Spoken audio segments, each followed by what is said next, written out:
Alright, ladies and gentlemen, and everything in between, we are here for episode 86 in the challenge series.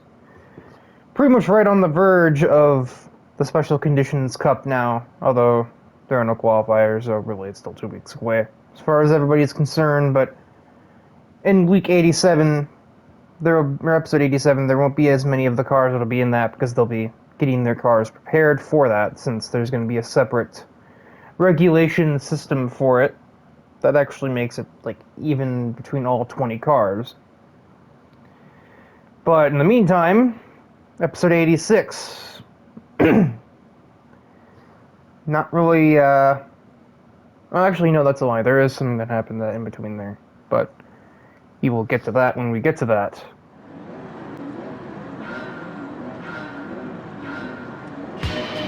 The first race of the episode is underway, 640 class racing, but for the first time, I think, period, we're using the Grand Valley Short layout, or South layout, as the game calls it, even though in older games, this was the East layout.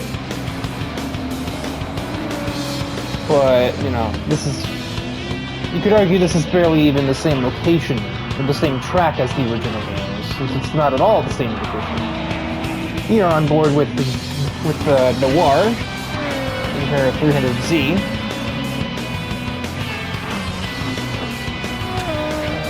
Who just nearly scraped the little rock wall there, trying to give as much space as possible since there are several large vehicles in this event. There's 2 trucks and there's Karamatsu's van somewhere up ahead. There it is.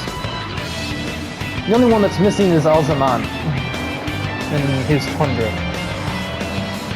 At the moment, Noir is kind of following Kotexa through the back part of the order. Trying to sneak her way on the outside of Francesca Ferranzi. Almost got the names confused and called her Fernando. She's not here.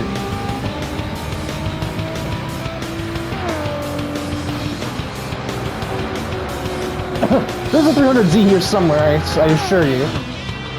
This overtook 4 cars in a single straightaway because of a good exit from the tunnel.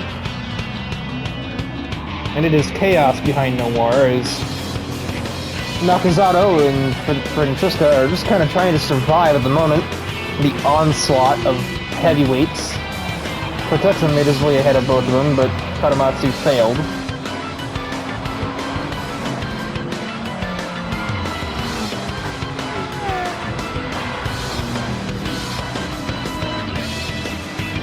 We're trying to sneak around the outside of Vincent Houston. That is not going to work. Kotexa wants to take advantage of that, but won't quite be able to. Now Noir will sneak around the outside. She's going to get forced into the sand by Houston. Air her displeasure at that. Would almost cause her to spin out since she was, you know, in the dirt. And Houston clears again.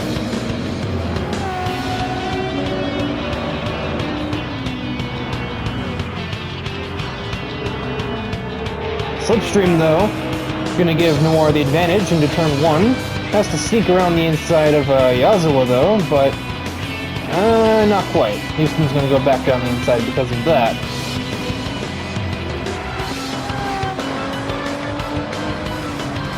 And Kotexa's not far away either. He got re-overtaken by Noriaki Nakazato, though. Finally, Noir gets ahead of Houston, almost an entire lap in the making.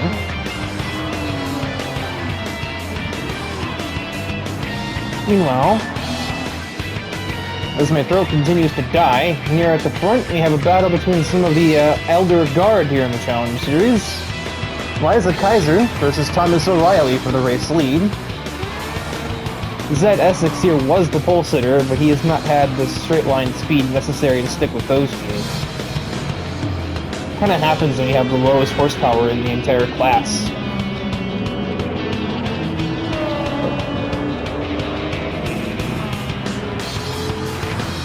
Noir gets a far better exit than that Supra. That's pretty much set and done. Set and done. Set and done. Completed half of the race. Noir almost just slammed right into the back of Sato. better exit than the Evo. Might have a chance down the hill, but it's sketchy down here. Finds the grip though, and then finds the inside lane. So does get it done in probably like the #1 place you don't normally pass here.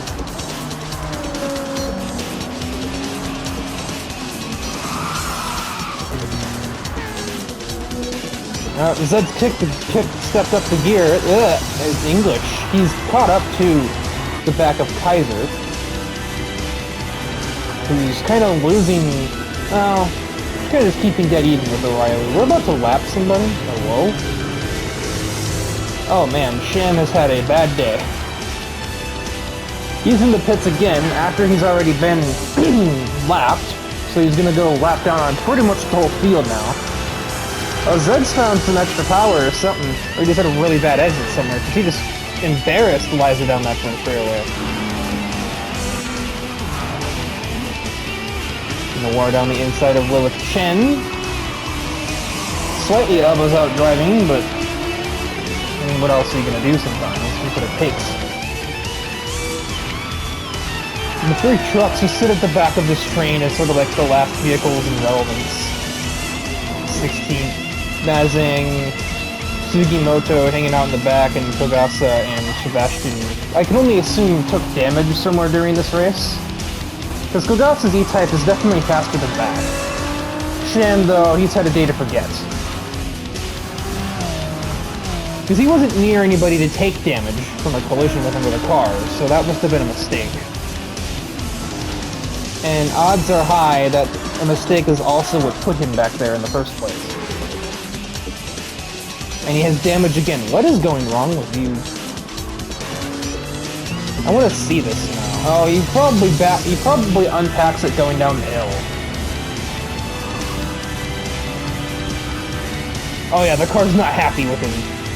You can see he's taking it super conservatively and everything. But he just lets off the brake for that, and the car just quits. Meanwhile, Noir battling for the top 5 spot against McIntosh.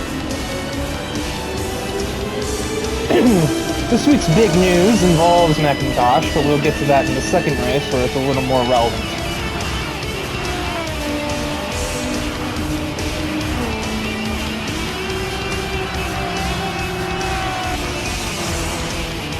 Kind of at this point, I elect to try and let Noir go, because I would rather not hold her up.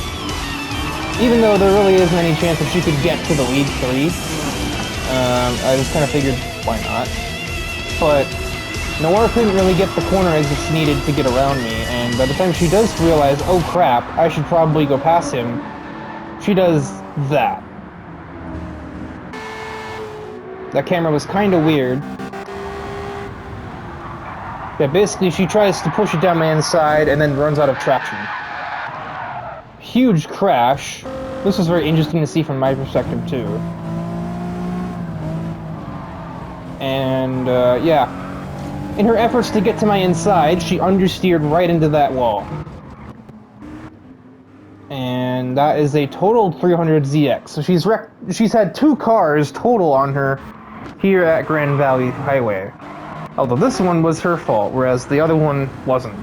That was just a matter of, well, it was just bad luck, because that's like one of the few things on a Mitsubishi GTO that doesn't normally break. It's the transmission.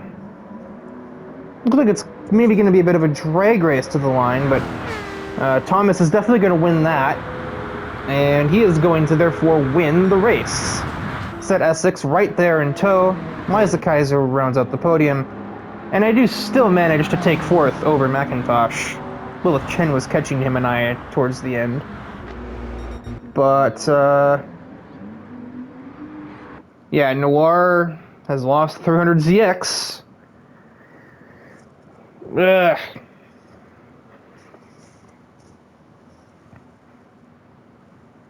Luckily these were kind of cheap. It's not really the biggest loss monetarily.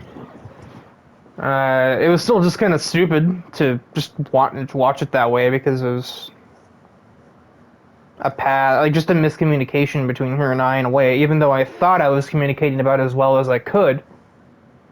by only staying on the left side of the racetrack, but by the time she realized, oh, he's letting me go, I should go and pass him, she was running out of good corners to do that at, and then she was costing us both time, and I guess she knew that, so she forced the issue. But nonetheless, let us head into the second round, where we will get more into that breaking storyline of the week.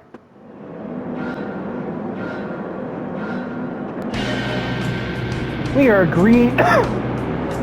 Good one. Good job, me. Green for race 2. My lungs don't seem to like the idea, but it's gonna happen anyway.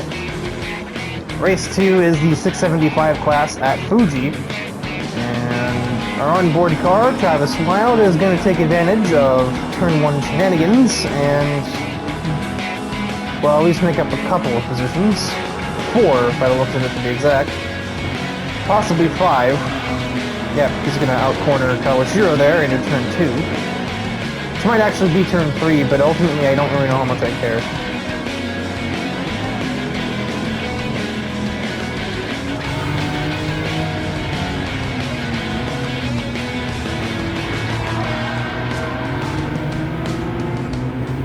Yes, Travis Wild, he is the POV driver. And there is a slight difference with his car. The number on his car is the same number, but it's a different style. And the reason for that is because he is on a team, a new team. UERT, or Urban Estate Racing Team, or as it's just more often called, UE Racing Team. That is the new team that was recently started up by Mr. Tyler McIntosh. And it has its own specific number style. And that means that the liveries on Tyler's cars have changed. Obviously, the livery on Travis Wild's car has changed as he outdrags Kaiser there, who's actually pitting anyway. Lap 1 shenanigans took their effect pretty strongly around here. Ellie doing a bit of swerving to try and break the toe, but that's not going to keep Travis Wild behind. 930 overtakes the other 930, Eric. I think he missed the shift there, but no harm done. Gemini's car is not damaged. Yeah, you can also see Gemini's numberboard has changed. So Tyler has obtained Gemini and Travis Wild as his drivers. And he has 2 more new guys that have joined the series that he hired the second they showed up. Oh, good lord. Travis Moores ran to the back of his new teammate there as giving some corner speed threw him off.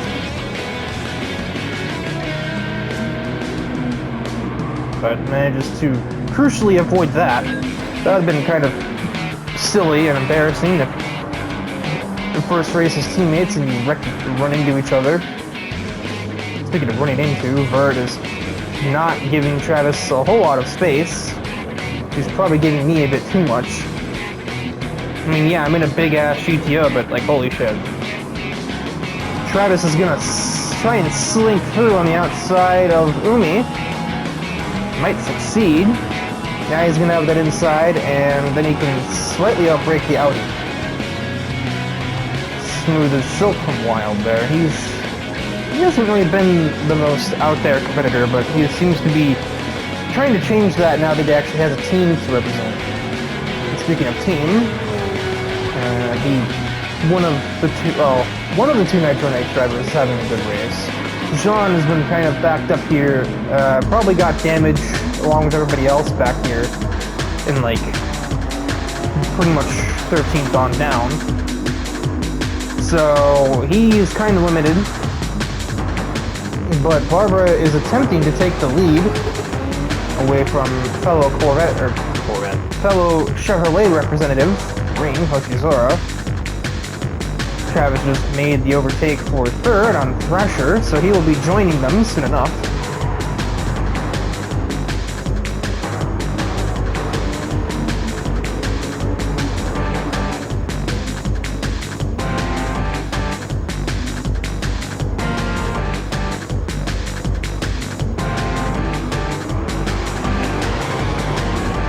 indeed, he is there, but he's going to have a hard time making any passes because he's going to have much less horsepower than these two vehicles. He's going to be better off waiting for some kind of corner.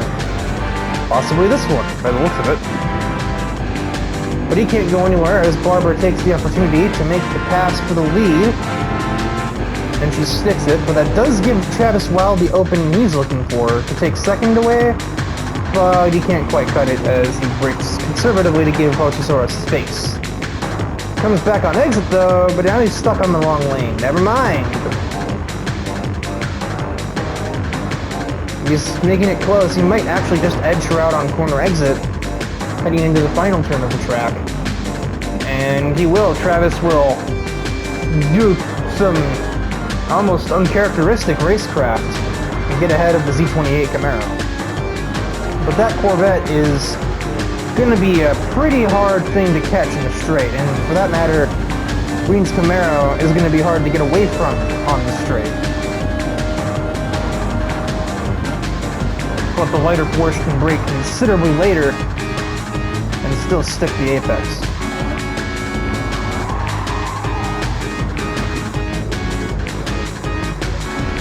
Meanwhile, Eric Wachowski making his way up the field. He ends up in 5th.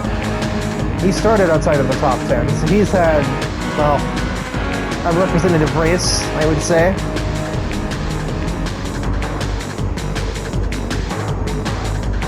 I don't want to sit here and be like, oh, this is what you come to expect from Eric and kiss his ass, but I mean, it kind of is.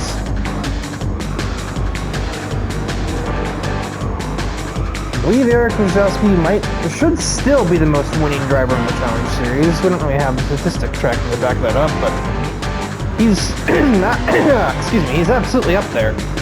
And Travis Wild's about to try and get himself up there. Travis Wild himself is one of the longer reigning champions of the Challenge Series. Or as far as, like, he was one of the earliest ones to win a championship. Ironically, also Eric's close friend, which seldom gets talked about because they don't hang out too much anymore. Travis has been so busy with other things. He's gonna slink his way into the race lead, but, well, Barber's still down the inside, for one thing. But also, yeah, that's just kind of a moot point, because the Corvette is out of here. Excuse me, nothing can stand up to Barbara Page's horsepower in that Stingray, as she will take the victory at Fuji. It wasn't an easy win by any means, but she got it. Reen will round out the podium, making Travis surrounded by Chevrolet. Thrasher 4th, Eric with 5th place, starting nowhere near that on the grid, and they will out-drag Umi to the line for P7. Ellie, basically last of the undamaged vehicles, as everybody from 13th on back had taken damage at some point. Most of them on the very first corner of the race, and the accordion effect that took place going into the turn. But yeah, into race 3. I had to kind of think, like, what race is it? It doesn't really matter.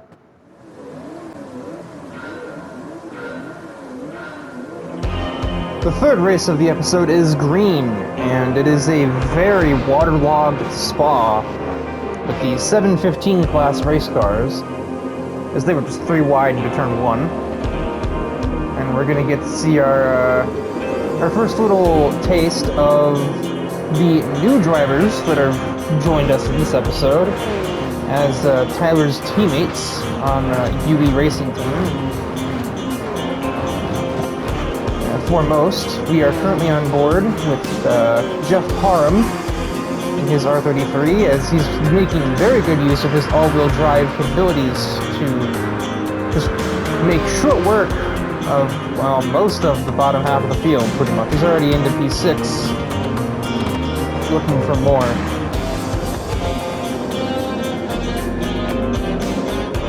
But he's currently stuck behind myself and Keith Kilgore, as he about forces me off the racetrack.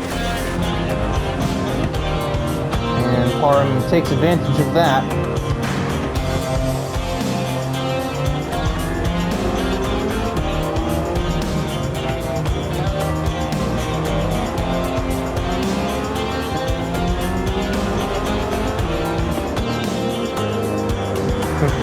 The slight contact there with Kilgore made his car a little bit unsteady. That was why that contact was there.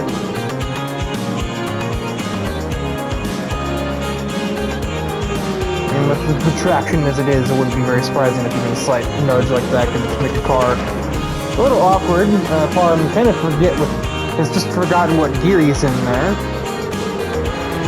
But he's already looking at third place, and we haven't even completed one of the four laps here at this very wet Spa. I think with the track conditions, this race is going to run us over 10 minutes.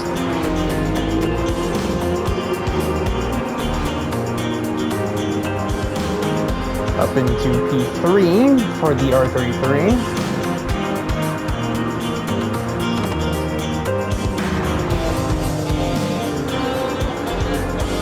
A little bit off track there at Blanchimont. John Garrison goes down the inside of Mizoto. This is for the race lead as I overtake Billy Stuber in the background. And it looks like it's going to continue to be a drag race. Never mind, the F-130 is ahead. Oh, Parham has misjudged his braking point, nearly runs into the back of Mizoto and has to take some avoiding action. Which he does, and then uses the exit from taking said avoiding action to actually overtake Garrison. I've snuck my way into third, or fourth, I can numbers. And a good exit from Parham there might put him in range to overtake Mizoto heading into the chicane. The slipstream paying dividends. Traction is no concern. Parham is about even on the braking, but with the inside lane, the R33 moves to the lead, just a lap and a third about into the race. But he's wide at the exit of the chicane. But Mizoto's not really able to take advantage, so I believe with that puts the R33 confirmed into that position. As we look further back, we actually see Tyler McIntosh making some pretty swift progress with his brand new 8th gen Corvette. Kilgore in the background is attempting to defend from David Danvers, who just takes him on the outside of, I believe that's a no-name corner.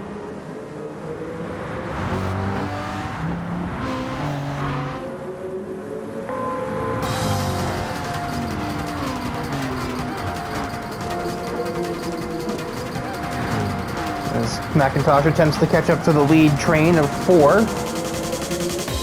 Parham has taken the lead, but he's not exactly running away with it like I sort of expected he would. Maybe because he's missing corners slightly. That might be it too.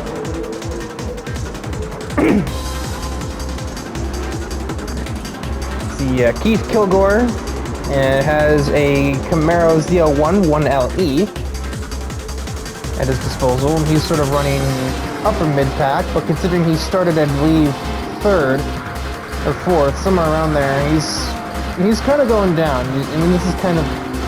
These aren't the greatest conditions for a driver's debut. It's a pretty solid amount of rain. It's not exactly heavy wet conditions, but it's not exactly dry either. Meanwhile, I just didn't even get that on the camera. I literally made those overtakes and I forgot that I made them.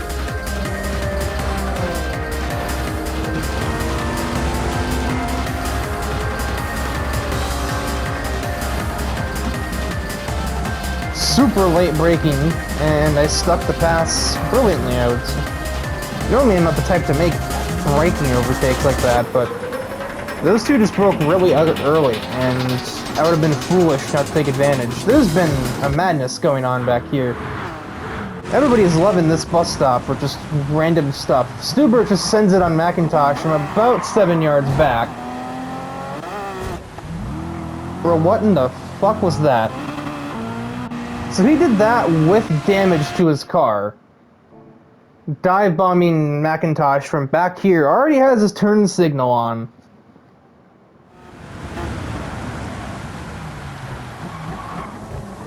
Forgets to downshift and everything.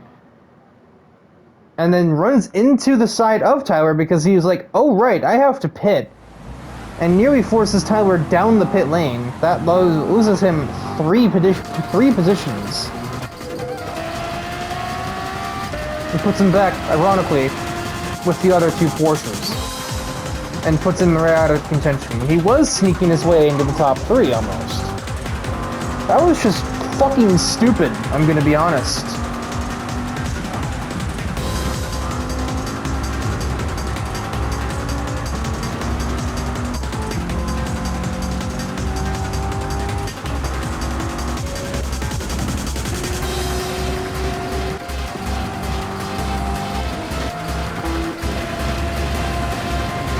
Now, because of his reduced top speed with the damage, he'll be under threat from Stephanie, and he still brakes later than her.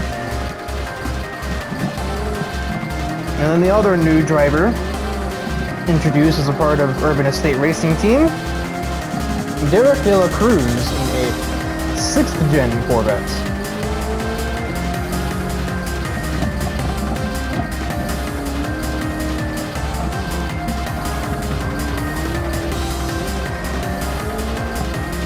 Probably one of my new favorite looking cars on the grid, but he also has a bit of damage of his own, so clearly ran into the back of my mom's car based on context clues.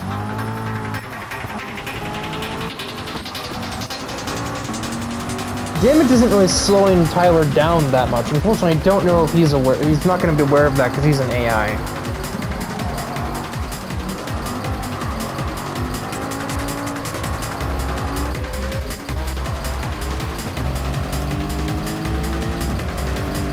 Suzuki continues to be a very mediocre driver, but at least this time she is in last.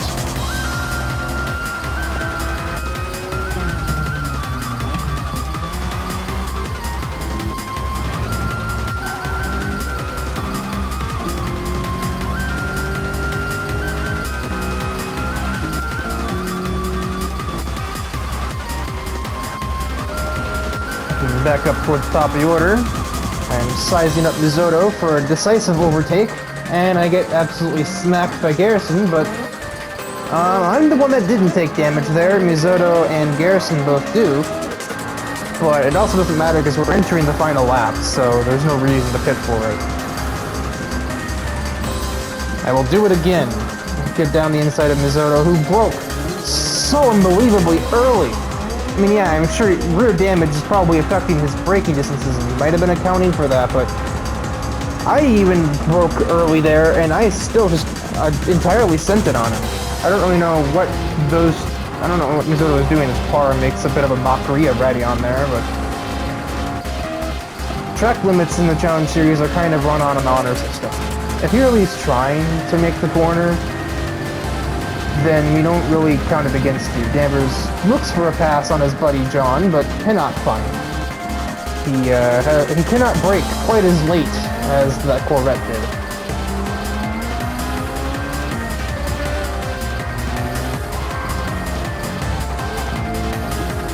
And Francisco Gasly's not doing better. These are like her conditions, pretty much. I mean, she literally carries an umbrella with her everywhere she goes. They'd have to think she'd be a little used to rain, right? If she has the umbrella with her even when it's completely dry. About a half of a lap of racing left to go here. Parham has taken the lead early on, and he's just kind of maintained the lead. He hasn't really grown the gap at all. He hasn't really pulled away even at all. And as a matter of fact, I'm actually slightly catching him through these S's. But he's just able to maintain control of the car with the all-wheel drive benefits and just kind of use that as leverage to remain in the race lead since he took it early in lap 2. It's at this point now an 8-car train behind him, as Stephanie is sort of getting into it. Eric is trying to find the move on Kilgore, who he kind of had a rough going early, but he's managed to recover himself and make a decent debut for himself here. De La Cruz hasn't really done the same thing, though. He's back in the bottom half. It's about where he started, in fairness, but he also probably, yeah, he had damage. Tyler did too, so... Jeff Parham will head across the line. He'll win. It'll be a Minnesotan 1-2 for himself and myself. Keith Kilgore will bring it home P6 in his debut. I believe that's roughly where he started. I don't actually remember. But, yeah, Minnesotans like me and Parham, you're gonna have to do a bit more than some intermediate rain to scare us. We spend like 6 months of the year driving on snow. This isn't much. So can confirm, he started the race in 5th, so ultimately, his only net loss was the fact that Parham overtook him. And I think it might have been roughly the same running order from the start of the race. Because I believe the front row was Mizoto Garrison or something. It was either Mizoto Garrison or... Yeah, no, that's who it was. It's like Mizoto Garrison, I think Danvers...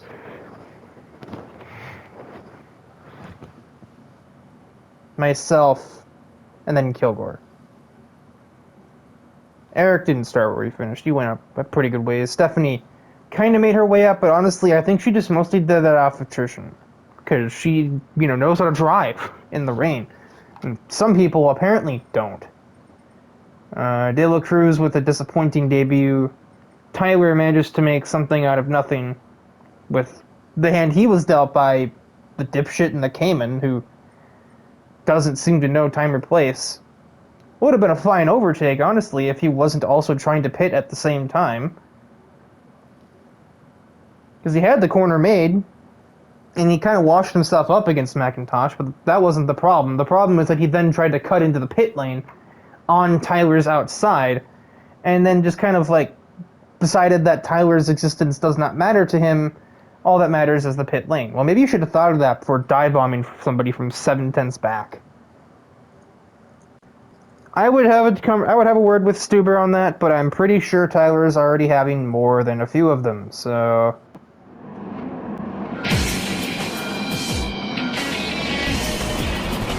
Possibly the last Dirt Division race before we actually head to the Special Conditions Cup. Takes us to Sardinia Windmills at 9. At 9.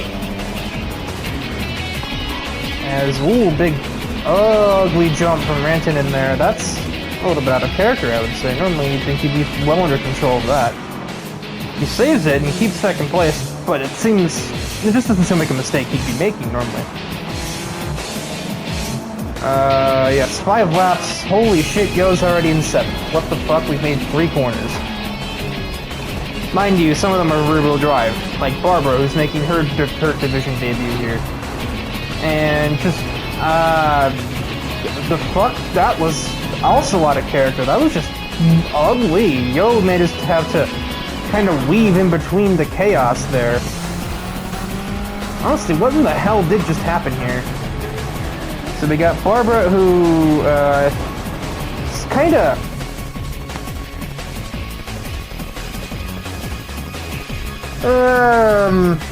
just took Ellie to Paradise City, where the grass is green and the driving looks kind of shitty. The girls are pretty too, but I don't think that pretty girl's very happy right now. Thrasher can't see it in the dirt.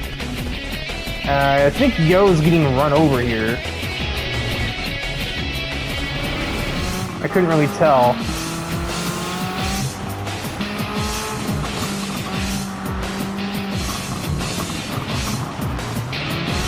Oh yeah.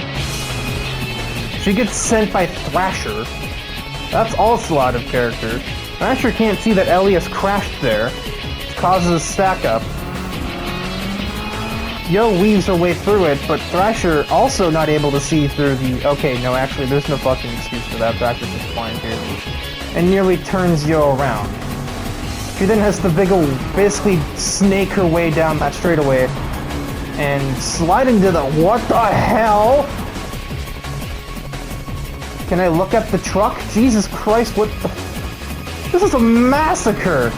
Oh, that was just a bad bounce. That's what that was. Oh my god! Oh. First of all, god damn that truck is tough. Second of all, god damn that rejoin was stupid. Oh my lord. We need a bit of a long driver's meeting here. I was a little busy during the time of this one, so I wasn't here in person. But I think if I was, I would not have been the most proud spectator. I'm not the most proud spectator now that I'm having to commentate the race. Yo gets a little physical with Barbara, but it's certainly nothing compared to what Barbara did to Ellie earlier, or what Thrasher did to Yo earlier, or compared to, good God, compared to whatever the hell Futaba's circuit rejoin was a minute ago. That just sent her straight through the front of Taro's car. Okay, hopefully we have a little less stupidity for the next 4 laps. The episode, like, recording length is not really gonna allow for too many more instant replays of dumb shit. Harada's made off like a bandit. It's currently a Subaru 1-2, as my dad is running P2. Colin Morris may have just put the moves on Renton, and holy shit, a clean overtake. I guess that's what happens when you put... Oh, never mind. They're door banging, but there's a certain level that you kind of expect. One interruption later, end of the world. This doesn't want this episode to exist. Watanabe is trying to put the overtake on both Morris and Rantanen. You can out-drag Morris with ease, but she'll have to try and outbrake her fellow Evo driver into the slow uphill S's, but it looks like she has in fact done that. Gee, clean overtakes. It's almost like that's what happens when you have the people who know what they're doing near the front.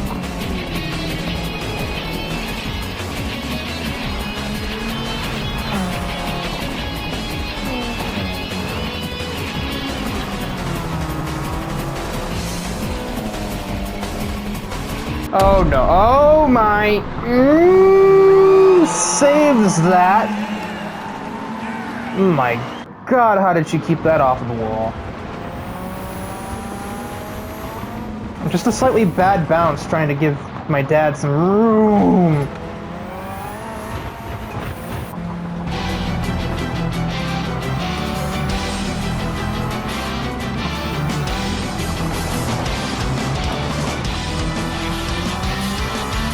Keeps it off the wall and actually gets a decent run out of that corner anyway, which allows her to really, you know, give my dad a bit of a rallycross maneuver. It's hard to be perfectly clean on dirt. I think everybody knows that. There's a certain level of contact that's allowed. Hero takes the wide hairpin. That's not even a hairpin, that's just a sharp turn. That allows her a better exit, which will put her ahead of Harada and into the race lead. Basically at halfway distance. Rantanen still under threat from that Ford Focus. And Barbara and Thrasher are running 6th and 7th as the top rear-wheel drive cars of the event so far. And Mom, right behind. Ellie is managed to still make some decent time despite what happened to her earlier.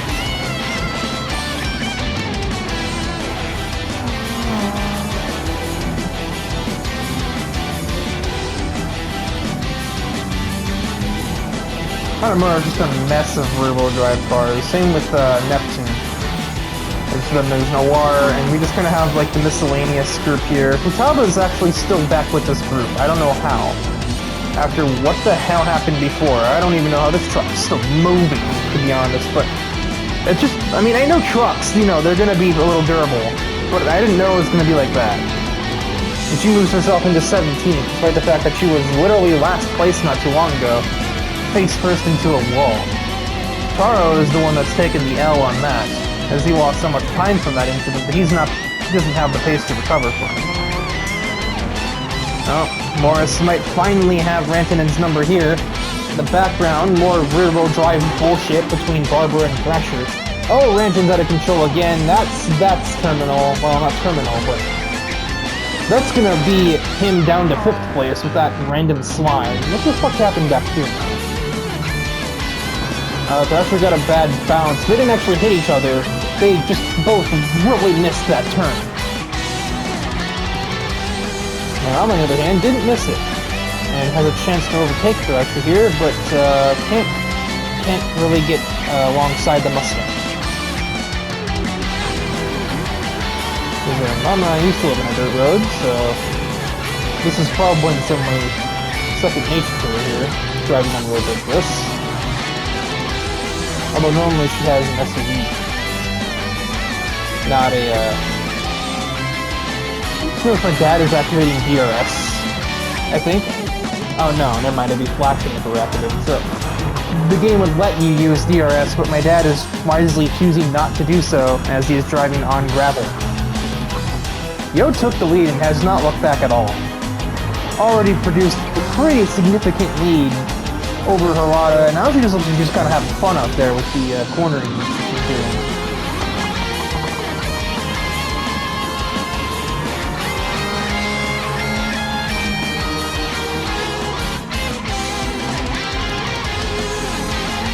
So, I thought my dad had a run on Harada there. He's close, but he isn't close enough. Morris isn't really with him either. So she's managed to beat the 6-time Rallycross champion Colin Morris in a Rallycross race.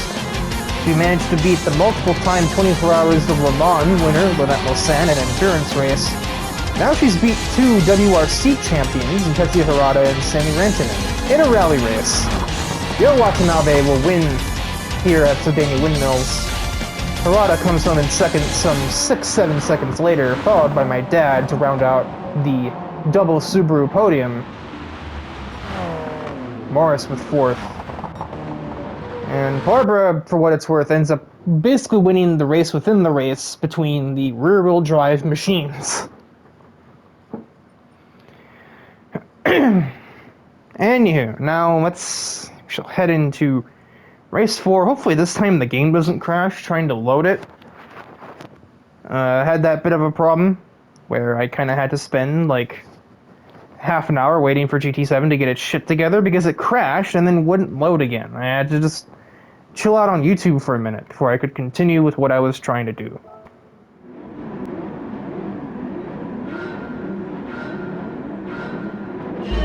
And the roulette race is away from Watkins Glen.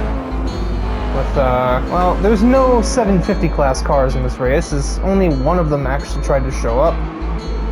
And that would have been Brian Ice, arrived in his Murcielago, but would have had no opponents in his category. So he just backed out, and he ended up giving the spot to Zed Essex, who's in the 640 class and has opponents.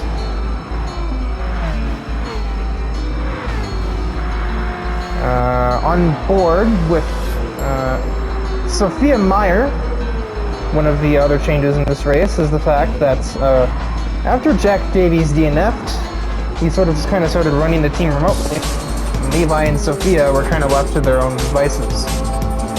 Well, after Tyler left to form the UERT, Urban Estate Racing Team, Jake made a move. They were already aligned before, Logitech, Meyer, and JSR were, but he kind of made the move to try and just absorb LM into JSR, and Levi and Sophia just kind of rolled with it, so now they are officially, they're basically JSR drivers with Logitech and, like, McLaren sponsorship.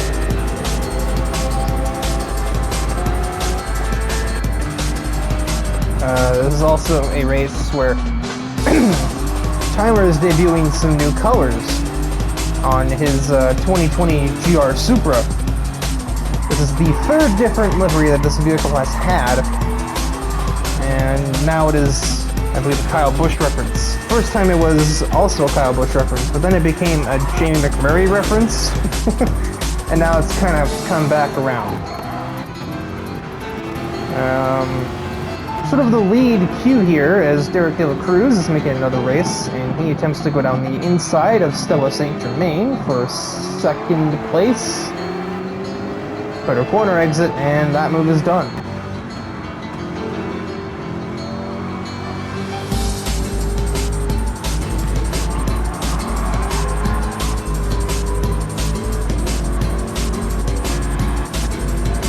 Rio also gets the same move done, barely squeezes her Miata through there.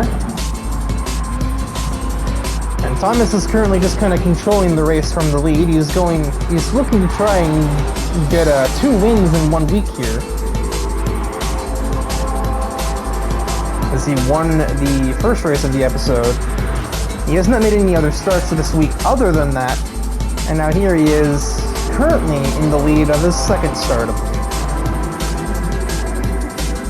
And with the lead he's starting to create over Derek De La Cruz, it's looking like it might be possible. As Sophia Meyer has also sort of joined this queue here. Barbara Page is actually not super far away from this group, and she's in the 675 class. These are 715 cars. Sophia will try the outside of the XJ220. There's just about a McLaren's width left there. She cannot get on the throttle enough to overtake.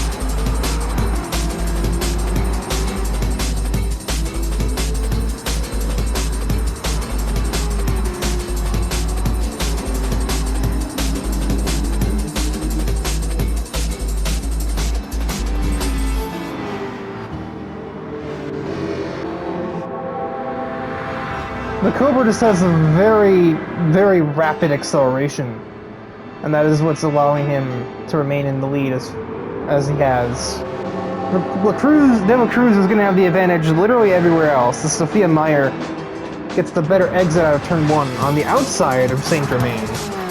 So that XJ220 is currently in the mud and is losing places rather quickly. Levi Meyer is the last 715 class car. Actually, that's a lie, so that's Kinarashi.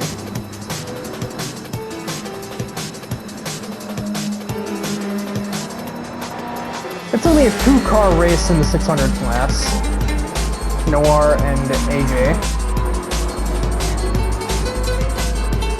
Probably due at least partially to the fact there's a lot of 715s. In fact, there are, I believe, 7 of them. And as well, a decent number of 675s. 1, 2, 3, 4, 5, 6. So that S6 is holding some of them off.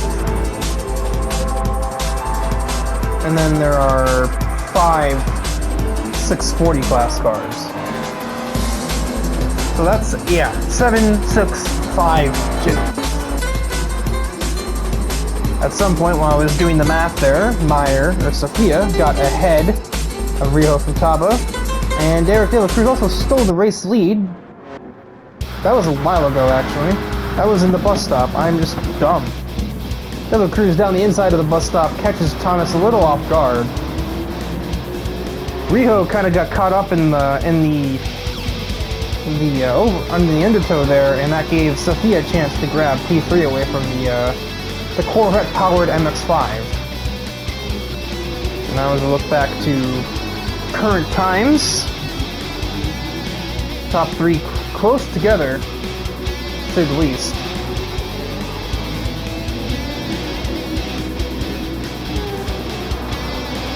Barbara is only now under some threat from Levi. And honestly, I wouldn't be surprised if that Corvette has more straight line speed than the McLaren does.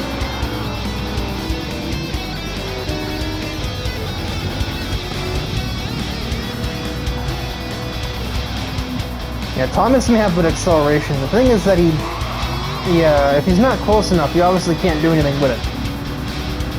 You have to be at about this range when he gets out of the S's rather than going in.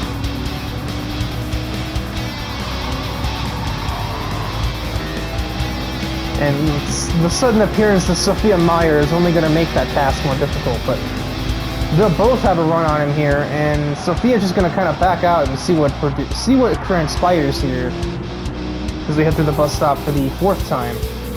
Thomas was thrown offline following De La Cruz through there, and Sophia capitalizes brilliantly to place herself right there behind De La Cruz, hoping to take the lead away.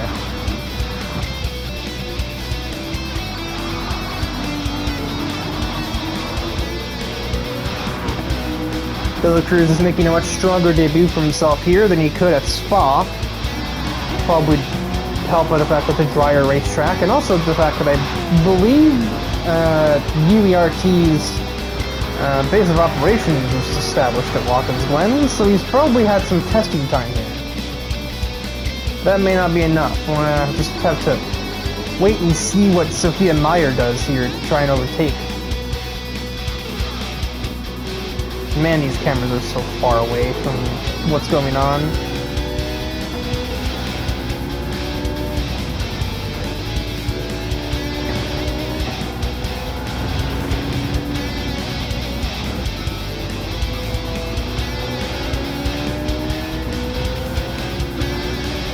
They're a bit heat as they come out of the last turn, but Meyer's gonna have that slipstream.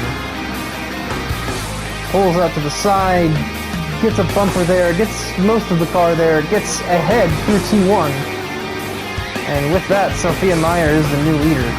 Ironically having to overtake the team that was created that caused her team to merge with JSR in the way that it just has.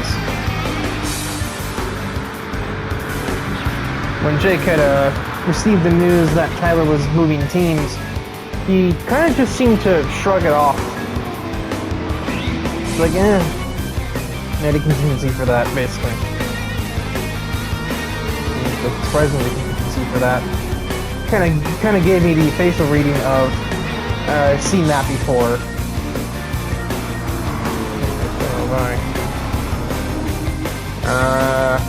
Looks like it, based on the timer, about a lap and a half's worth of racing remaining here. But everything seems pretty settled out as to where it's going to be. Levi Meyer is struggling to get away around that Corvette. Perhaps I was probably entirely correct in my belief that Barbara's Corvette probably has better straight line speed than Levi's car does. And at a track like Watkins Glen, you can just kind of survive in these high-speed turns and make full use of that on, well, 4 decently long straightaways. Really only like 2 of significant length.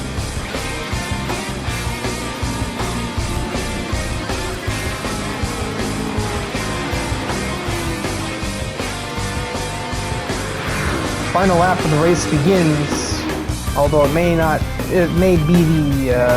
be a lap that everybody gets to start.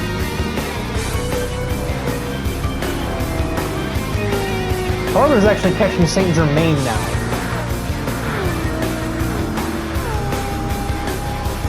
Yeah, it's marginal, but the Corvette is better powered.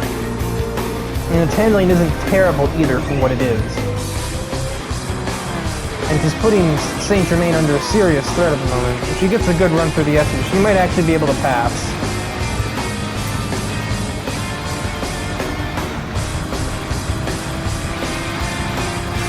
Yeah, I'd call it that. Can she brake late enough to secure?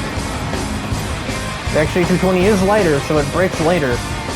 Barbara ekes ahead, but understeers and has to jam on the brakes not to fly off the racetrack and crash. Meanwhile, Thomas O'Reilly is trying to clap back at De La Cruz for second. Even though Sophia's right up there, it's not like she's out of reach, but Thomas says, I'm just going to go ahead and take that. If he could have managed that sooner, he might have actually had a chance at Sophia.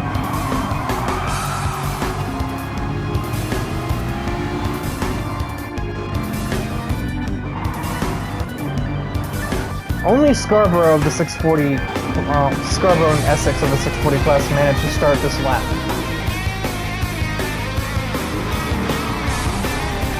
But these twisty corners, Thomas isn't going to have much of an answer for a McLaren in. And so, for her first race as a JSR driver, Sophia Meyer will grab the checkered flag here at Watkins Glen. Thomas O'Reilly second, De La Cruz makes a much stronger statement with a third place result. Barbara Page not only manages to win her category, but also beat 2 cars of a higher one, and a 6th place overall.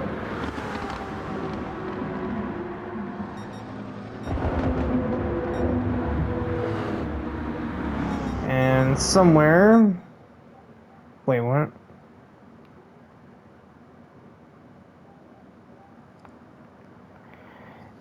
The game may not load back out of the replay screen, but I have to assume that Essex has won the category. I don't honestly know. I didn't really get a chance to look.